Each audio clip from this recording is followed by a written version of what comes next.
2022 Pirelli French round goes lights out.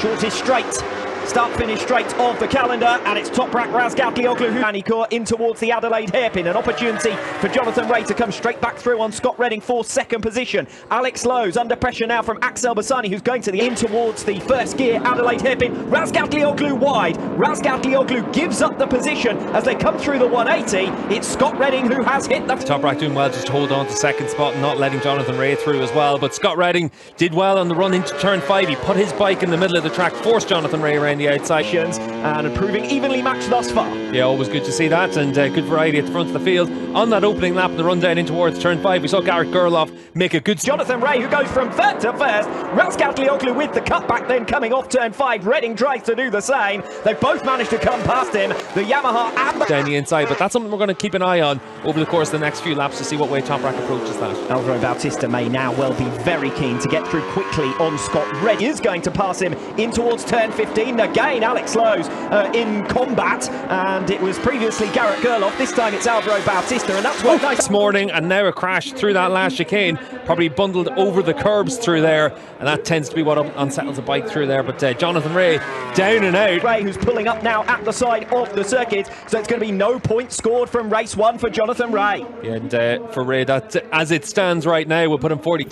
As it is, he's out of this race, out of second position, and it's handed Toprak a comfortable advantage. Toprak Razgatlioglu is down. Toprak in the same lap, and given the inclement weather we've had all the way through this weekend, you'd almost think there was spots of rain with the two championship contenders having crashed out. As it is, Alvaro back up and running now, but Toprak's 26 seconds behind the race leader, and more than likely to lose more by the time he gets through in the end. Doing well to avoid that being a whole lot worse than it eventually was. Yeah, and Toprak would have just then ditched that before it comes up towards the tyre barrier. Just so tyre, by the looks of things, you just never know with the inclement weather of Manicure. You may get a red flag, you may get an opportunity to get back out there and get into contention. Certainly over Jonathan Rea, potentially over Toprak Razgatlioglu as well.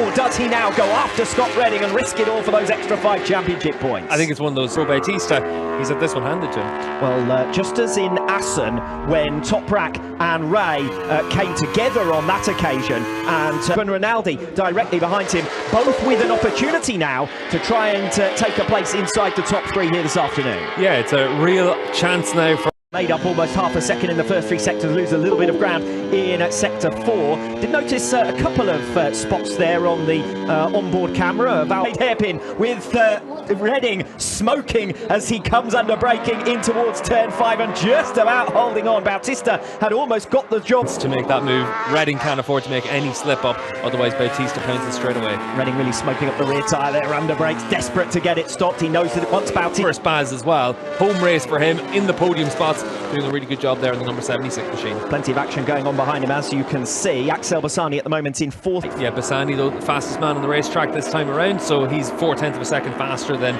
Redding at the front of the field, who's obviously got his hands full trying to hold off Alvaro Bautista. There, Bautista pops his way through as they come up towards the Nürburgring chicane, and Alvaro Bautista is released into the lead. And remember that Toprak... Alvaro is, whenever he's able to pick his lines, be strong where he wants to be strong, and open up that gap. So for Alvaro right now, perfect start to this race. Previously for Jonathan Rea, if things stay as they are at present, Redding desperately trying to answer back, giving a great account of himself and BMW. The other BMW to make it past Alvaro Bautista into the Adelaide hairpin might have to be under braking as they went into the key overtaking hotspot on the circuit. Turn else for Toprak though, the time that he lost means that he's just trying to make sure he's able to claw his way back onto potentially a point scoring position, but he's got 15 seconds to make up in 40.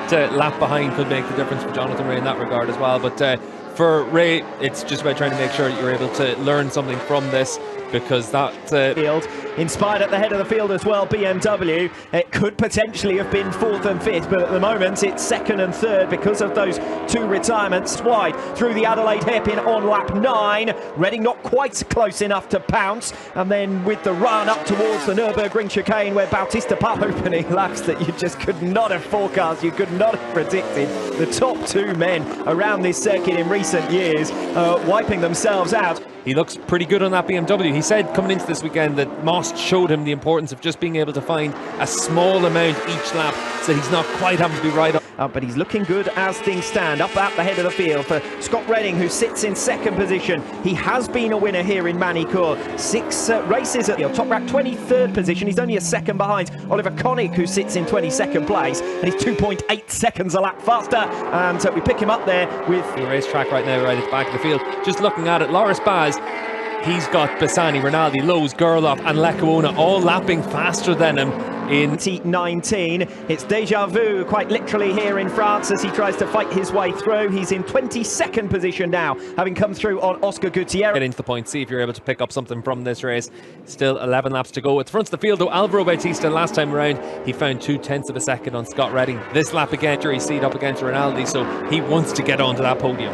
Yeah, it's just a single podium to his name thus far. Axel Bassani, second place at the Catalunya round in 22, pushing one another faster and faster with each passing lap, which is usually unconventional, isn't it? You'd usually see times slipping away, but Redding is forcing Bautista's 250 metres from the exit of turn 17 to the left-hander at turn 1, and it's such a fast corner as well, there's no real way to go into the Adelaide hairpin, so the status quo is maintained for 4th position on lap number 12, and Bassani still 2/10 of a second behind Number 76, the home man, who was looking good for a 3rd position, has fallen, and that allows Michael Ruben Rinaldi and Axel Bassani's fight that was for 4th position. Himself up into those top 15 spots, but that's a big mistake for Baz. You could see what it meant for the Bonovo team, a chance of being able to pick up their first podium in World SBK. Michael Ruben Rinaldi occupying 3rd position ahead of Axel Bassani and Garrett Gerloff, and Gerloff is the man on the move as things stand. Bassani losing a fair chunk of time, being half second, so he's halved the gap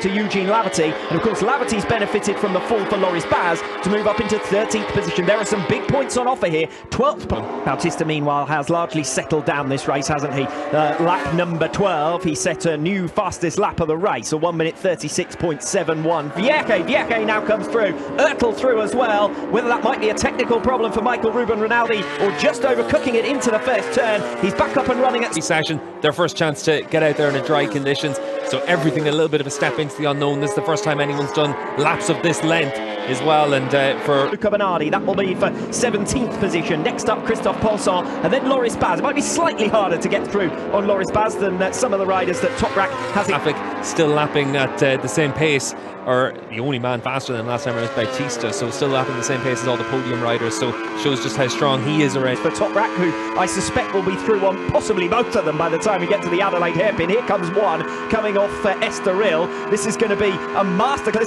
Just how good Toprak is on the brakes at the best of times, but whenever you're coming through on riders that should be effectively 20 seconds behind you on the racetrack, 30 seconds behind you, 10th of a second faster on this lap than Van der Mark. I think Van der Mark is going to be the ceiling though, as I mentioned before. Andrea Locatelli is 5.5 seconds up the road for opportunity for him to make any further progress. He's got Garrett Gerloff though dropping further in arrears from him, so Bassani consolidating 3rd. Gerloff though I think will be satisfied. Down into turn 5 on lap 1, he's recovered well from that, hasn't made a mistake up to this point, and has ridden quite well. And we know how strong he can be in the closing stages of races.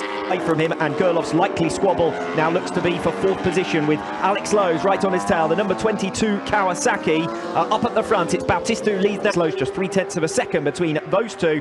Closest fight towards the top of the field. Close battle further back with Michael Ruben Rinaldi recovering. He's halved the gap to Philip. Take advantage of 4 riders in front of him falling foul of the track, and certainly he's been able to put himself into what would have been a tough. Just finding his way. Next rider for him to try and pass is Xavi Vieke. But remember, these 3 riders around him are scrapping for position. Vieke 9th, Maya. They're into the last 4.5 laps. They don't need to have someone that's not in the battle getting in the middle of it. Yes, unusual, but we're in this situation because of Ray's early fall. Andrea Locatelli coming through from 11th to 9th. The next quarry for him is Philip Ertl in 8th, who has now been passed by Michael Ruben Rinaldi, as I said, on lap 18. So Gerloff relegated down to 5th position. Iker Lecuona next best, but 6.5 seconds behind Gerloff. So I think Gerloff should be able to remain in pace in 10th position, having got through on Xavi Vieke, who's gone from 9th to 11th. Michael van der Mark next best, and the gap to Toprak Razgatli. Toprak just trying to pick up an extra point. Yes, Toprak at the moment would score 3 points for 13th place. Behind him, Loris Baz, and Luca Bernardi will take the last of the 21 because Ray is a lap down and not going to be able to gain any positions from there. There was Alvaro Bautista escaping away at the head of the field. 3 points. Shows just how strong he's become this season. He was under pressure from Scott Redding. He waited his time and waited for Scott to just drop off the pace a little bit. And riders say, well, to some extent, you've just got to keep doing what you've been doing. He's done it 18 laps perfectly so far. This is going to be a 19th, and time ticking away for anyone to try and towards 6th position rather. But Michael Ruben Rinaldi doing a solid job, considering that he ran off through the gravel trap when he was up in a podium position. Yeah, Rinaldi. He came through on Philip Ertl for 7th place, through on Lecuona for 6th place. I said it was going to happen because he was riding over half a second a lap faster, and actually Lecuona's versus Van der Mark last time round. Van der Mark put in his personal best of the race, so he's digging in as deep as he can. He's held that gap at about 2 seconds to Razgatlioglu. Honda, Philip Ertl at 3rd of the independents, Axel Bassani up in the podium places as things stand. Remember, for Moto Corsa, Garrett Gerloff up in 5th, and been a really good job on that BMW to keep Razgatlioglu behind him. We saw Toprak really fast and able to close right up onto the back of the BMW, but as it is, Van dropped off the pace last time around. He was down to the 1 minute 40s, so well over 2 seconds a lap slower than Toprak. Toprak might still manage to get 12, but it won't. Razgatlioglu tries to make it stick, but you can't outaggress Michael van der Mark. He's certainly a determined man in his own right. They come now through the 180, the left-hander van der Mark, with Carlos Checa as the most successful Spanish rider for race wins in Superbike history, and he does it in Manicourt, where he'd never previously in the podium places, and finishes in P6. Alex Lowe's and Garrett Gerloff coming through on him.